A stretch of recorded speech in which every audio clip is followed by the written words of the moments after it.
नमस्कार दोस्तों। हरियाणा जी के सीरीज में मैं चंद्रहास एक बार फिर से आप सभी का स्वागत करता हूं।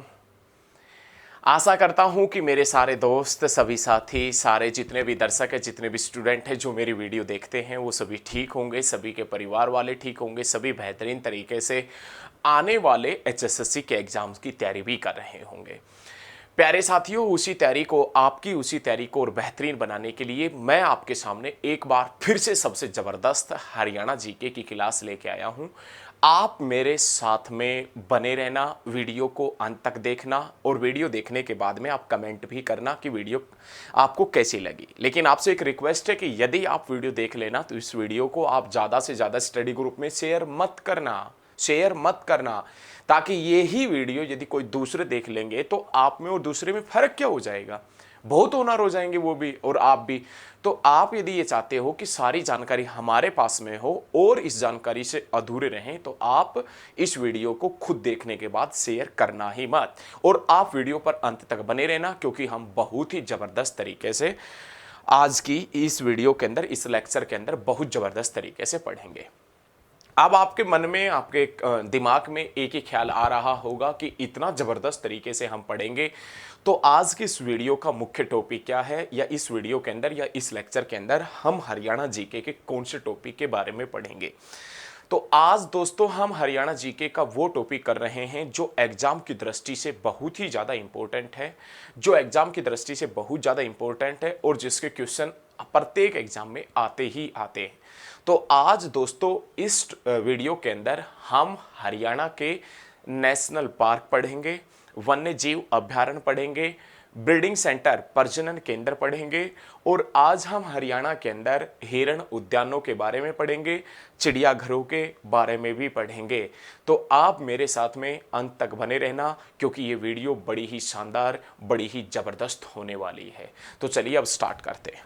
विशेष रूप से दोस्तों आज हम पढ़ेंगे इस वीडियो के अंदर नेशनल पार्क और अपने पास में जो वाइल्ड लाइफ सेंचुरी है, वन्य जीव अभयारण्य है, इनके बारे में।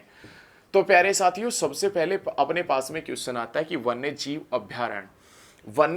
अभयारण्य और नेशनल पार्क में फर्क ही क्या होता है। नेशनल पार्क वन्य जीव अभयारण्यों से कैसे अलग होते हैं, या इन दोनों के बीच में क्या अंतर होता है। तो दोस्तों मैं आपसे बता दूं कि वन्य जीव अभयारण्य में कोई भी व्यक्ति बिना अनुमति के अंदर घूम सकता है, लेकिन नेशनल पार्कों में बिना अनुमति के कोई व्यक्ति अंदर नहीं जा सकता।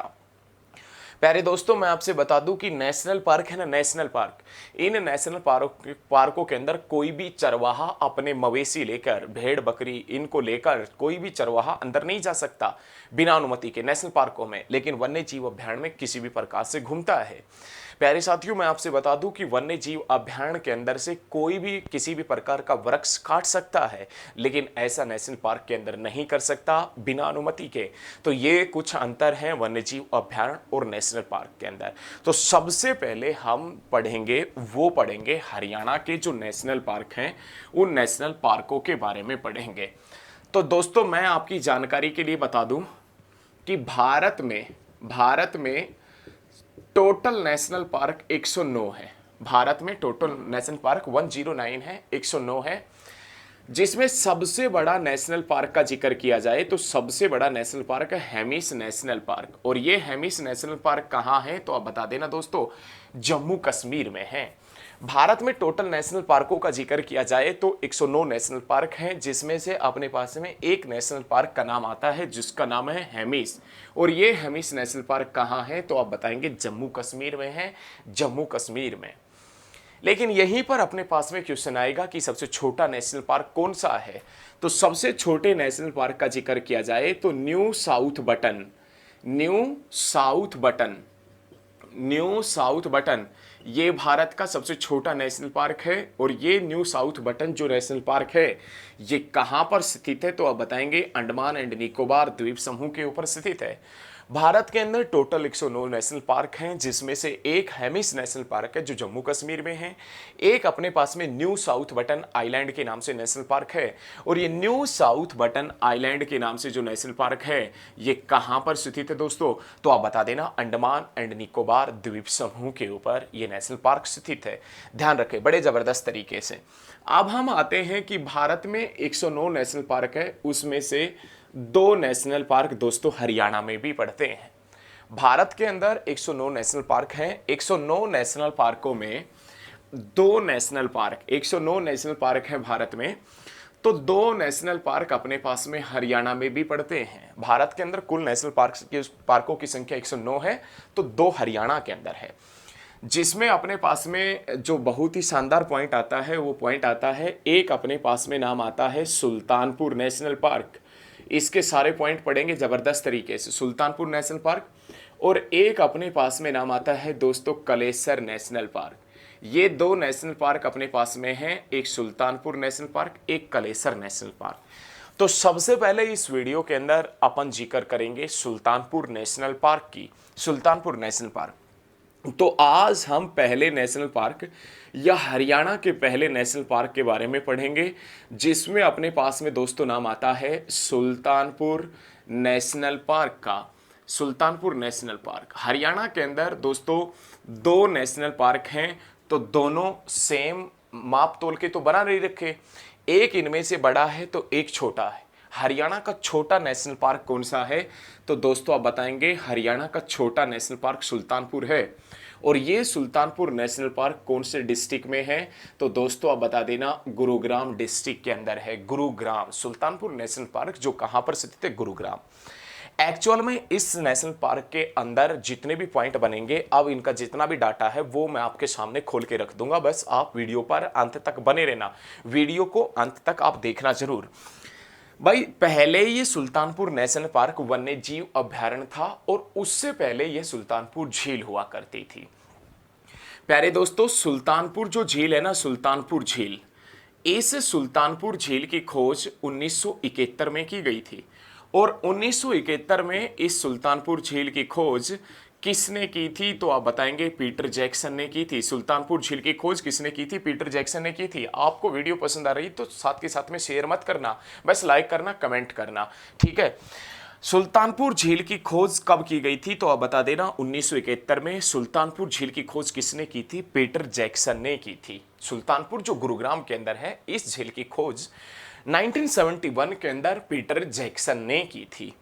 अगले साल 1972 में, अगले साल 1972 में इसे भारत के प्रसिद्ध पक्षी वैज्ञानिक, अगले साल 1972 में इसे भारत के प्रसिद्ध पक्षी वैज्ञानिक डॉक्टर सलीम अली के नाम पर, भारत के प्रसिद्ध पक्षी वैज्ञानिक डॉक्टर सलीम अली के नाम पर पक्षी अभ्यारण्य बना दिया गया। बहुत शानदार क्वेश्चन है दोस्तों। सुल्तानपुर जो झील हुआ करती थी, जिसकी खोज 1971 में पीटर जैक्सन ने की थी, उस सुल्तानपुर झील को 1972 में भारत के प्रसिद्ध पक्षी वैज्ञानिक डॉक्टर सलीम अली के नाम पर पक्षी अभ्यारण्य बना दिया जाता है। सुल्तानपुर जो झील थी उसे पक्षी अभ्यारण्य कब बनाया गया था? तो आप बताएंगे 1972 में। और सुल्तानपुर पक्षी अभ्यारण्य किस नाम से बना था? डॉक्टर सलीम अली, जो भारत के प्रसिद्ध पक्षी वैज्ञानिक हुआ करते थे, उसके नाम पे बना था। लेकिन क्वेश्चन इसी के साथ में यह भी खड़ा होता है कि सुल्तानपुर झील को जलीय जीवों के लिए, सुल्तानपुर झील को जलीय जीवों के लिए, सुल्तानपुर झील को जलीय जीवों के लिए कब आरक्षित किया गया था या कब चुना गया था? तो बहुत शानदार क्वेश्चन आता है। सुल्तानपुर झील को जलीय जीवों के लिए, जो वाटर वाले जीव है, पानी में रहने वाले जीव है, उनके लिए कब आरक्षित किया गया था? 1972 में ही किया गया था। एलओसी कब खींची थी? 1972 में। भारत में हरियाणा में संपूर्ण परिवहन का राष्ट्रीयकरण कब हुआ था?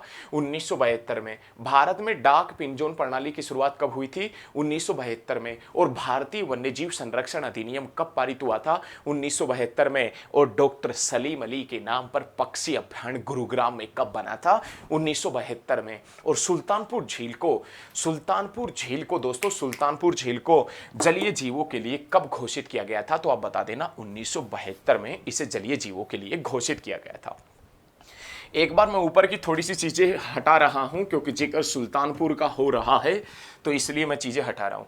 लेकिन भाई साहब धीरे धीरे वक्त बदलता है, वक्त बीतता है और एक ऐसा समय आता है कि सुल्तानपुर जो झील हुआ करती थी ना, सुल्तानपुर जो पक्षी अभयारण्य था, इसे सुल्तानपुर को नेशनल पार्क का दर्जा दे दिया जाता है, नेशनल पार्क का।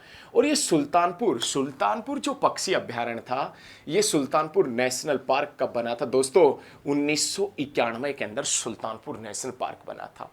आपको मालूम होना चाहिए कि कुरुक्षेत्र आकाशवाणी केंद्र भी 1991 में बना था। आपको मालूम होना चाहिए कि महम जो चीनी मिल है रोहतक में, वो 1991 के अंदर ही बनी थी। और चौधरी बंसीलाल ने हरियाणा विकास पार्टी 1991 में ही बनाई थी। लेकिन ध्यान रखना दोस्तों कि ये जो अपने पास में नेशनल पार्क है ना, नेशनल पार्क है सुल्तानपुर नेशनल पार्क, ये 1991 में बना था। सुल्तानपुर नेशनल पार्क का और जिक्र किया जाए तो हरियाणा के अंदर, हरियाणा राज्य का सर्वप्रथम इको पार्क, हरियाणा राज्य का सर्वप्रथम इको पार्क कहां स्थापित किया गया था? तो सुल्तानपुर नेशनल पार्क के अंदर हरियाणा राज्य का सर्वप्रथम इको पार्क कहां बनाया गया है या कहां स्थापित किया गया था? तो सुल्तानपुर नेशनल पार्क के अंदर। हरियाणा राज्य का एकमात्र वॉच टावर, हरियाणा राज्य का एकमात्र वॉच टावर कहां स्थापित किया गया है?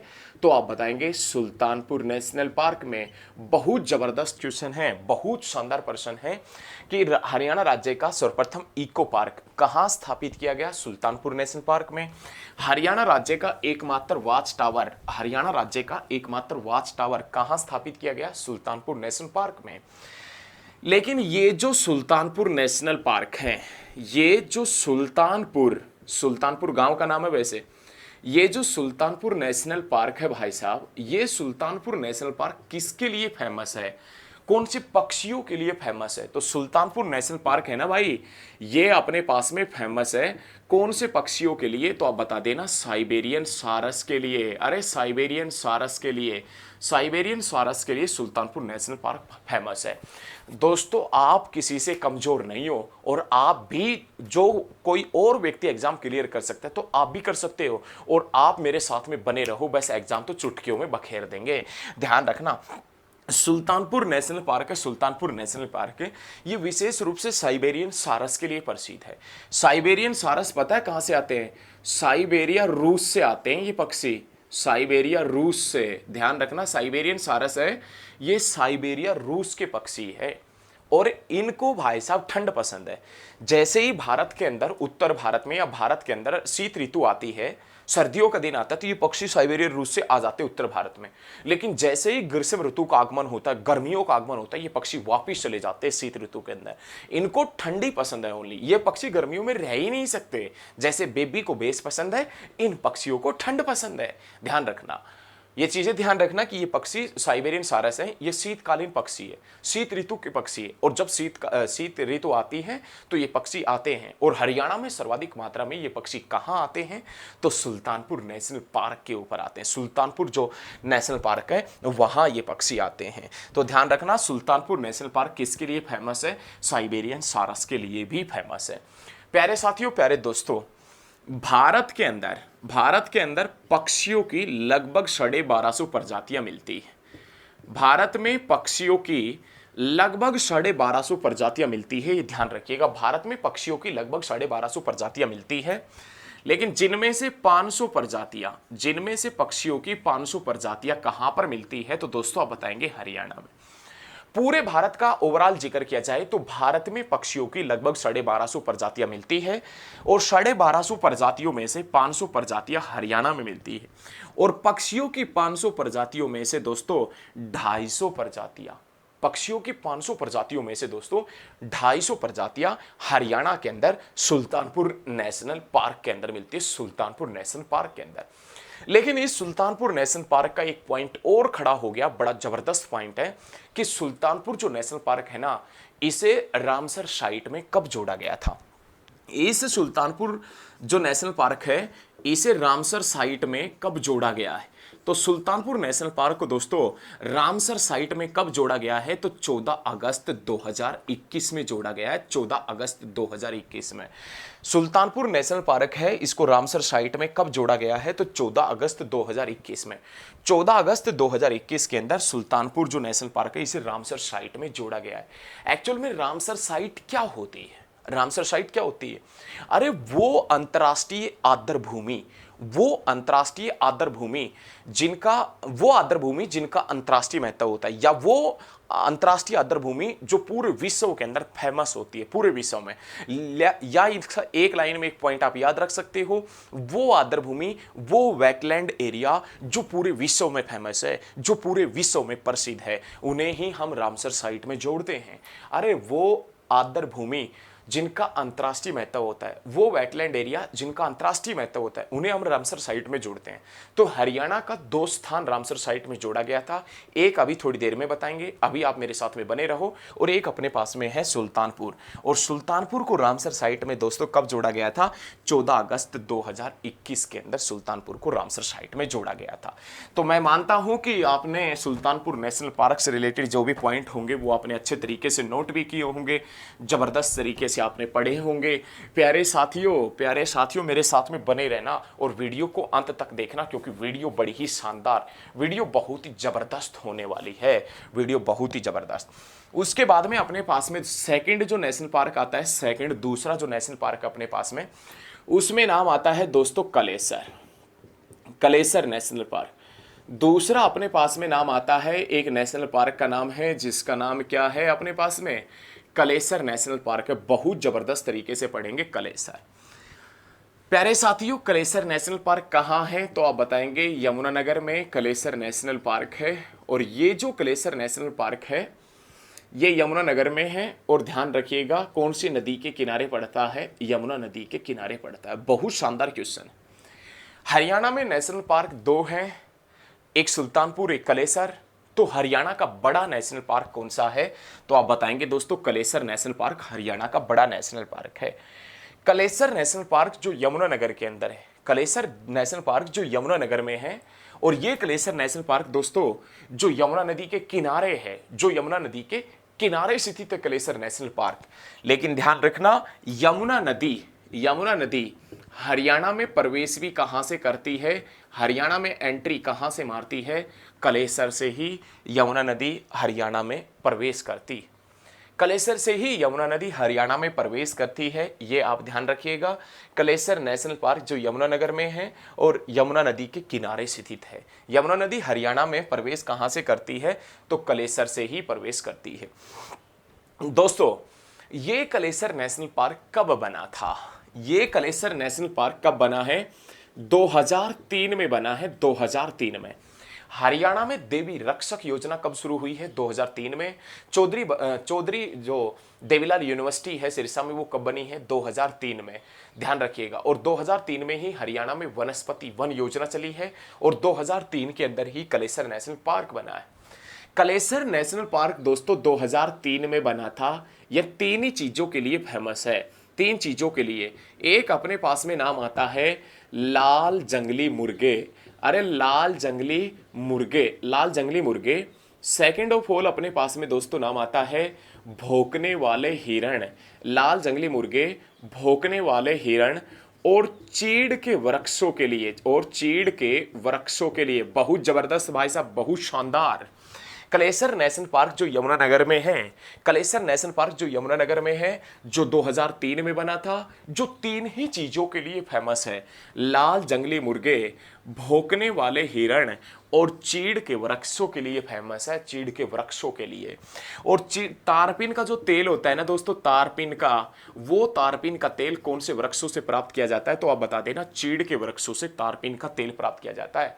तारपीन का जो तेल होता है ना, वो कौन से वृक्षों से प्राप्त किया जाता है? तो दोस्तों आप बता देना, चीड़ के वृक्षों से तारपीन का तेल प्राप्त किया जाता है। बहुत जबरदस्त, बहुत शानदार तरीके से हम पढ़ेंगे। तारपीन का तेल चीड़ के वृक्षों से प्राप्त किया जाता है। बहुत शानदार क्वेश्चन है। नेक्स्ट क्वेश्चन दोस्तों, कलेसर नेशनल पार्क यमुनानगर में है, यमुना नदी के किनारे है, यमुना नदी हरियाणा में यहीं से प्रवेश करती है। कलेसर नेशनल पार्क 2003 में बना था, जो लाल जंगली मुर्गे, भौंकने वाले हिरण और चीड़ के वृक्षों के लिए फेमस है। और तारपीन का तेल भी कहां से प्राप्त किया जाता है? तो दोस्तों आप बता देना, चीड़ के वृक्षों से ही तारपीन का तेल प्राप्त किया जाता है। नेक्स्ट क्वेश्चन दोस्तों, इस कलेसर नेशनल पार्क का नामकरण किसके कारण हुआ है? नामकरण, इस कलेसर नेशनल पार्क का नामकरण कैसे हुआ है रे? नामकरण संस्कार होते जैसे आपका भी नामकरण हुआ होगा, तो ऐसे ही कलेसर का नाम कलेसर पड़ा ही कैसे है? भाई सुल्तानपुर के बारे में हम पढ़ रहे थे, तो सुल्तानपुर तो एक गांव का नाम था, लेकिन कलेसर का नामकरण कैसे हुआ? तो कलेसर जो नेशनल पार्क है वहां पर पड़ता है एक भाई साहब कालेसर, वहां पर पड़ता है एक कालेश्वर महादेव मंदिर पड़ता है, वहां पर अपने पास में एक मंदिर पड़ता है कालेश्वर महादेव मंदिर। ध्यान रखिएगा दोस्तों, बड़े शानदार तरीके से पढ़ेंगे। कलेसर नेशनल पार्क का नामकरण कैसे हुआ है?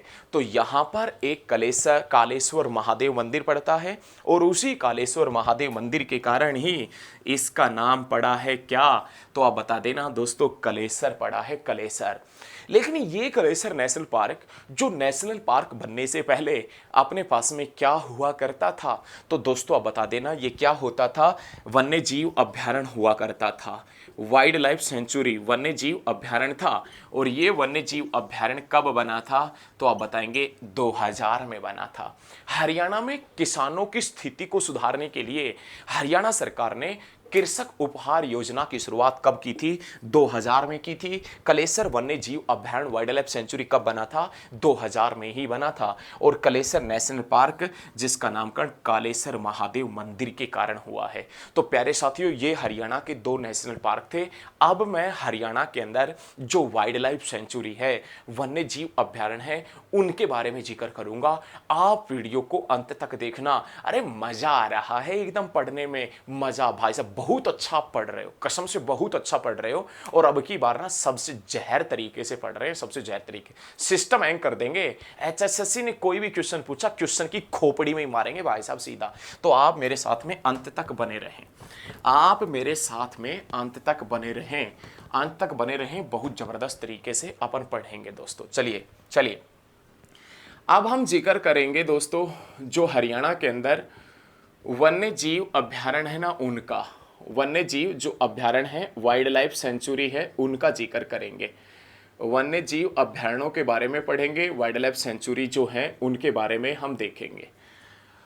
तो वन्य जीव अभ्यारण्य और नेशनल पार्क में फर्क ही क्या होता है, अंतर ही क्या होता है, वो मैं आपसे बता चुका हूं, पहले झटके में ही बता दिया था कि इनके अंदर अंतर क्या होता है।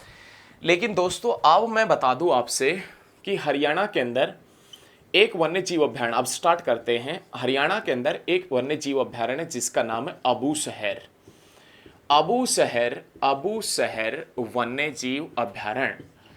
एक वन्य जीव अभ्यारण्य जिसका नाम क्या है? तो आप बताएंगे दोस्तों, अबू शहर वन्य जीव अभ्यारण्य।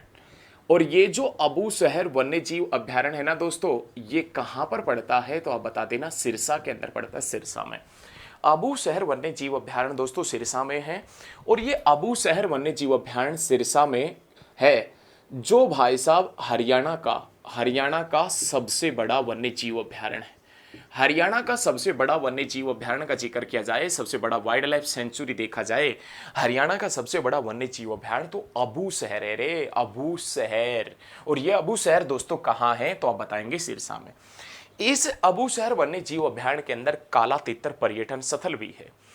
काला तितर प्रजनन केंद्र तो पीपली कुरुक्षेत्र में है, तितर प्रजनन केंद्र पिंजौर में है। और काला तितर ब्लैक फ्रैंकोलिन जो हरियाणा का राजकीय पक्षी है, वो काला तितर पर्यटन स्थल सिरसा में स्थित है, अबू शहर वन्य जीव अभ्यारण्य के अंदर स्थित है। और यह अबू शहर वन्य जीव अभ्यारण्य जो हरियाणा का सबसे बड़ा वन्य जीव अभ्यारण्य है। सेकंड दोस्तों अपने पास में नाम आता है एक वन्य जीव अभ्यारण्य जिसका नाम क्या है? तो आप बताएंगे छिलछिला, छिलछिला वन्य जीव अभ्यारण्य।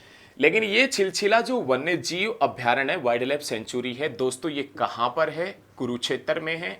और दोस्तों आप बताएंगे कि यह हरियाणा का सबसे छोटा वन्यजीव अभयारण्य है। यह हरियाणा का सबसे छोटा वन्यजीव अभयारण्य। छिलछिला वन्यजीव अभयारण्य, हमें आपको पता लग गया कि छिलछिला वन्यजीव अभयारण्य जो कुरुक्षेत्र में है, लेकिन यह है हरियाणा का सबसे छोटा वन्यजीव अभयारण्य। दोस्तों बहुत जबरदस्त तरीके से ध्यान रखिएगा। सबसे बड़ा अबूशहर, सबसे छोटा छिलछिला, और छिलछिला वाइल्ड लाइफ सेंचुरी, छिलछिला वन्यजीव अभयारण्य कहाँ है? तो दोस्तों आप बता देना, कुरुक्षेत्र में है, कुरुक्षेत्र में। लेकिन ये भी अपने आप में फेमस है। और ये भाई छिलछिला वन्यजीव अभयारण्य किस लिए फेमस है? तो दोस्तों आप बता देना, शीतकालीन पक्षियों के लिए फेमस है। शीतकालीन पक्षियों के लिए, शीतकालीन पक्षियों के लिए। और ये भी शीतकालीन पक्षी मतलब साइबेरियन सारस के लिए फेमस है। अरे इनमें से कौन सा स्थान, क्वेश्चन पूछे कि इनमें से कौन सा स्थान शीतकालीन पक्षियों के लिए फेमस है, और दोनों ऑप्शन मिले सुल्तानपुर और छिलछिला, तो आप सुल्तानपुर को चुनेंगे। और क्वेश्चन पूछे कि इनमें से कौन सा स्थान या कौन सा वन्य जीव अभयारण्य शीतकालीन पक्षियों के लिए फेमस है, तो आप बता देना छिलछिला वन्य जीव अभयारण्य जो कुरुक्षेत्र में है वो शीतकालीन पक्षियों के लिए फेमस। दोनों आए तो सुल्तानपुर, एक आए अलग अलग आए तो आप छिलछिला को चुनेंगे, ध्यान रखना बहुत जबरदस्त तरीके से। उसके बाद में दोस्तों ध्यान रखिएगा, अपने पास में थर्ड नाम आता है भिंडावास। भिंडावास वन्यजीव अभयारण्य। भिंडावास जो वन्यजीव अभयारण्य है दोस्तों, ये कहाँ है? तो आप बताएंगे झज्जर के अंदर है। और ये जो भिंडावास वन्यजीव अभयारण्य, यहाँ पर पक्षियों की लगभग 220 प्रजातियां मिलती है। और यह भिंडावास जो वन्यजीव अभयारण्य है, यह दोस्तों हरियाणा की सबसे सुंदर झील है। रे हरियाणा की सबसे सुंदर झील का जिक्र किया जाए ना तो दोस्तों भिंडावास है। हरियाणा की सबसे सुंदर झील यदि पूछे तो हरियाणा की सबसे सुंदर झील का नाम क्या है? तो आप बता देना, भिंडावास हरियाणा की सबसे सुंदर झील है। जबरदस्त तरीके से ध्यान रखिएगा, भिंडावास हरियाणा की सबसे सुंदर झील का नाम है, जहां पर पक्षियों की लगभग 220 प्रजातियां मिलती है। और ये जो भिंडावास है ना, इसको भी भाई साहब रामसर साइट में जोड़ा गया है। और भिंडावास को रामसर साइट में कब जोड़ा गया था? 14 अगस्त 2021 में ही जोड़ा गया था। 14 अगस्त 2021 में सुल्तानपुर और भिंडावास को एक साथ रामसर साइट में जोड़ा गया था। बहुत जानदार क्वेश्चन। रामसर साइट में कौन से स्थलों को जोड़ा जाता है? वो वेटलैंड एरिया, वो आर्द्र भूमि जिनका अंतर्राष्ट्रीय महत्व होता है, उनको हम रामसर साइट में जोड़ते हैं। तो भिंडावास को भी जोड़ा गया था रामसर साइट में 14 अगस्त 2021 में। हरियाणा का सबसे बड़ी आर्द्र भूमि, मानव निर्मित आर्द्र भूमि जो रामसर साइट में जोड़ी गई है, तो कौन सी है? भिंडावास। इसी के बाद में अपने पास में दोस्तों फोर्थ नाम आता है खप्परवास। खप्परवास वन्यजीव अभयारण्य, खप्परवास वाइल्ड लाइफ सेंचुरी।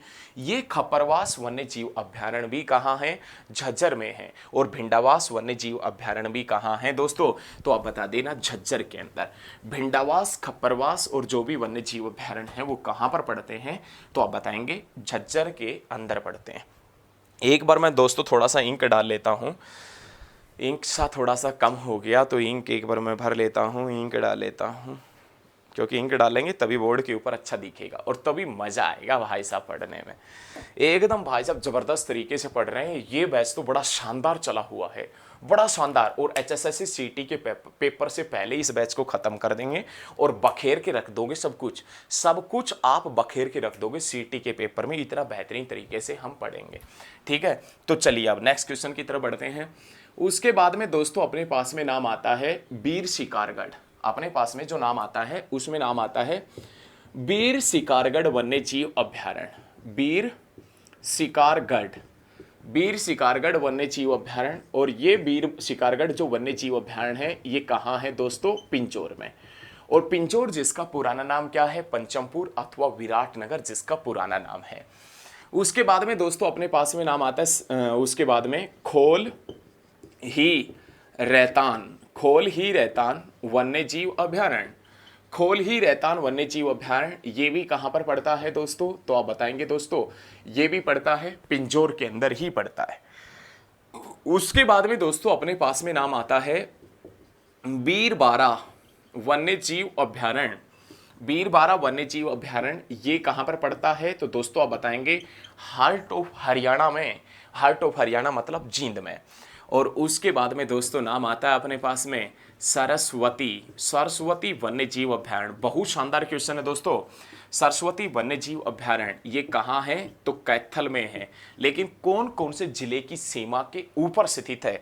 तो दोस्तों कैथल और कुरुक्षेत्र की सीमा के ऊपर स्थित है। आपसे पूछे कि सरस्वती वन्य जीव अभयारण्य कहाँ है, तो आप बताएंगे कैथल और कुरुक्षेत्र की सीमा के ऊपर है।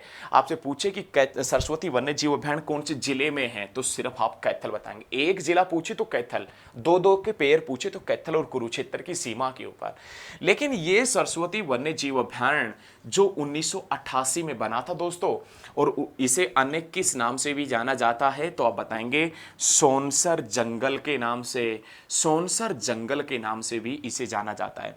सरस्वती वन्य जीव अभयारण्य जो कैथल और कुरुक्षेत्र की सीमा के ऊपर है, सरस्वती वन्य जीव अभयारण्य जो कैथल में है, जो 1988 में बना था, जिसे किस नाम से भी जाना जाता है, तो आप बताएंगे सोनसर जंगल के नाम से। सोनसर जंगल के नाम से भी जिसे जाना जाता है। बहुत जबरदस्त तरीके से पॉइंट पढ़ रहे हैं हम। उसके बाद में दोस्तों अपने पास में नाम आता है नाहर वन्य जीव अभयारण्य।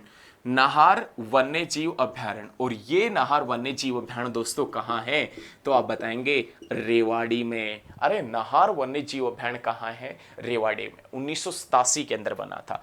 तो ये हरियाणा के अंदर थे दोस्तों वन्य जीव अभयारण्य, वाइल्ड लाइफ सेंचुरी।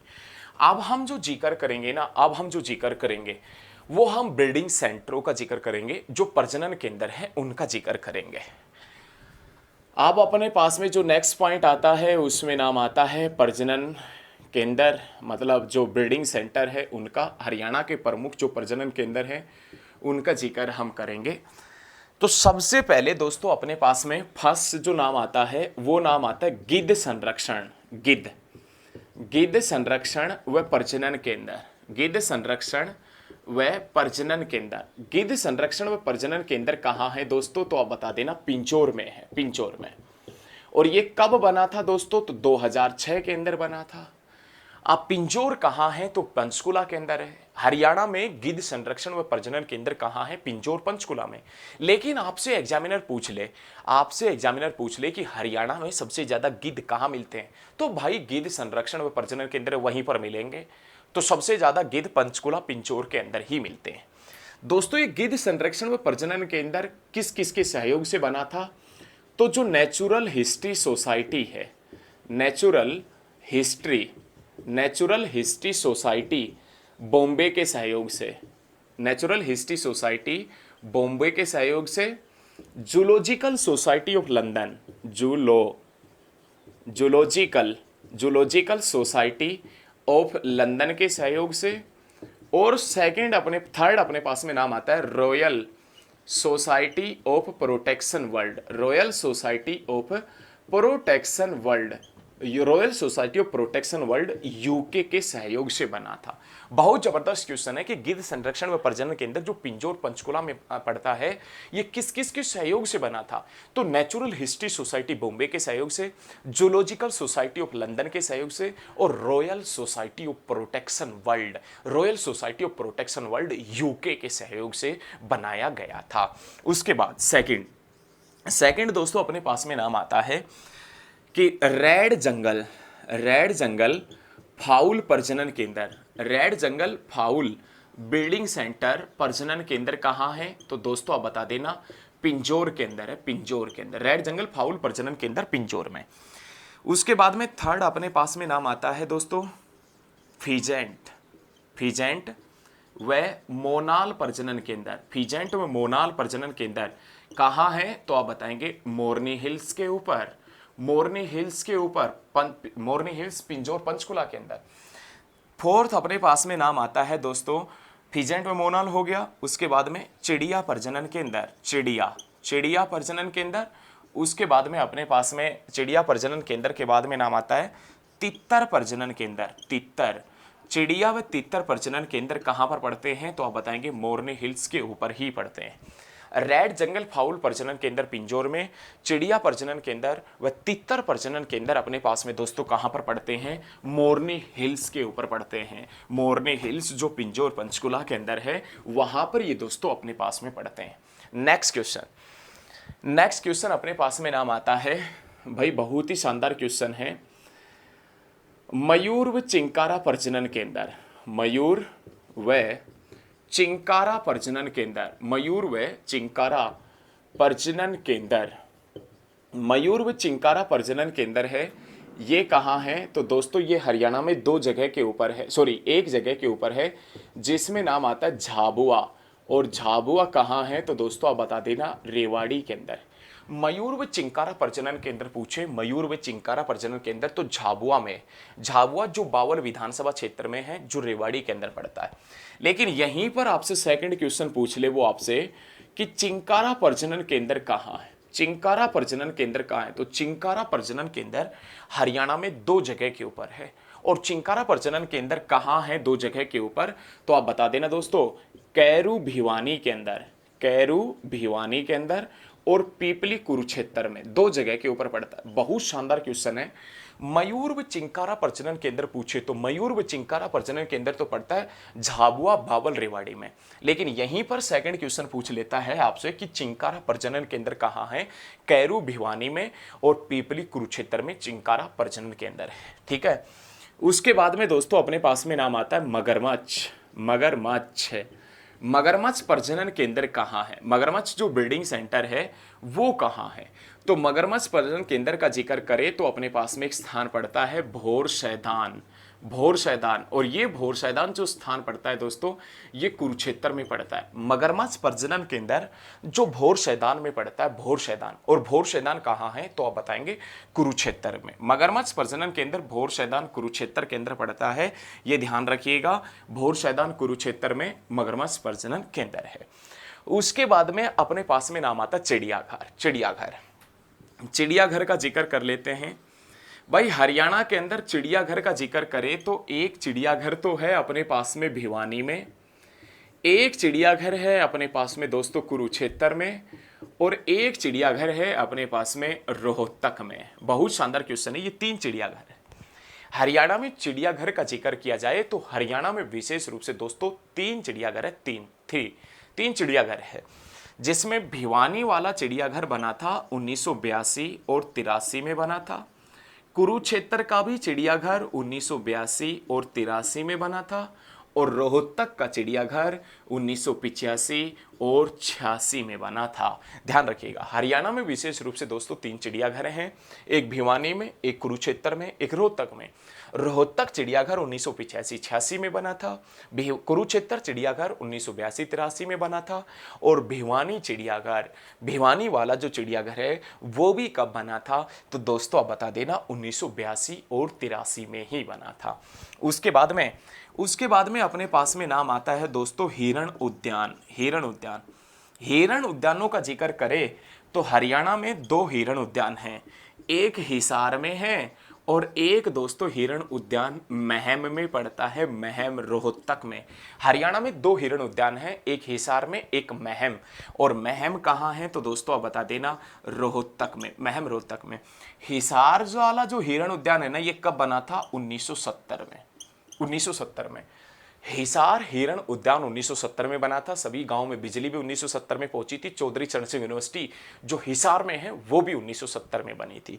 तो हिसार के अंदर जो हिरण उद्यान है वो 1970 में बना था, और महम के अंदर जो हिरण उद्यान है वो 1985-86 में ही बना था। ध्यान रखिएगा, हरियाणा के अंदर प्यारे प्यारे बच्चों दो हिरण उद्यान हैं, एक हिसार में जो 1970 में बना था, एक महम रोहतक में है जो 1985 और 86 में बना था। ध्यान रखिएगा। उसके बाद भाई बहुत ही शानदार पॉइंट आता है अपने पास में, बहुत जबरदस्त पॉइंट आता है, बहुत ही जबरदस्त। आप वीडियो पर अंत तक बने रहना, अरे मजा आ रहा है एकदम, बिना किसी बकवासबाजी के पढ़ाई होती है यहाँ। ठीक है, ध्यान रखना, कास क्लासेस पर सबको है आस, नाम है जिसका चंद्रहास। ठीक है, कास क्लासेस पर सबको है आस और नाम है जिसका चंद्रहास। ध्यान रखें ये चीजें। उसके बाद में अपने पास में नाम आता है दोस्तों हाथी अनुसंधान, हाथी अनुसंधान व पुनर्वास केंद्र, हाथी अनुसंधान व पुनर्वास केंद्र। ये हाथी अनुसंधान व पुनर्वास केंद्र, हाथी अनुसंधान व पुनर्वास केंद्र कहाँ है? तो आप बताएंगे दोस्तों, यमुनानगर में। हाथी अनुसंधान व पुनर्वास केंद्र कहाँ है? तो यमुनानगर में। हाथी अनुसंधान व पुनर्वास केंद्र कहाँ है? यमुनानगर में। हाथी अनुसंधान, और यमुनानगर में कहाँ पर पड़ता है दोस्तों? तो यमुनानगर में एक वन पड़ता है जिसका नाम है बनसंतोर वन, और इस बनसंतोर वन के अंदर हाथी अनुसंधान व पुनर्वास केंद्र पड़ता है। हरियाणा में सबसे ज्यादा हाथियों की संख्या भी देखी जाए ना, तो दोस्तों हरियाणा में सबसे ज्यादा हाथी भी यमुनानगर में ही हैं। और कितने हाथी है? 4। कुरुक्षेत्र में 1 हाथी, और जिलों में हाथी है ही ना। तो हाथी अनुसंधान व पुनर्वास केंद्र हरियाणा में कहाँ है? यमुनानगर में। और ये जो यमुनानगर में कहां पर स्थित है? तो बनसंतोर वन में। अब मैं आपसे दोस्तों एक रिक्वेस्ट करना चाहता हूं, अब मेरे द्वारा दी गई जानकारी आपको अच्छी लगी हो ना, तो अब आपसे रिक्वेस्ट है कि इस वीडियो को ज्यादा से ज्यादा स्टडी ग्रुप में शेयर करें। आप अपने दोस्तों से बोले कि वो हमारे साथ में जुड़े और नए तरीके से पढ़ाई की शुरुआत करें, नए तरीके से बैचेज को ज्वाइन करें। तो प्यारे साथियों, आज के इस वीडियो में हम इतना ही पढ़ेंगे। आज के लिए दोस्तों हम इतना ही करेंगे।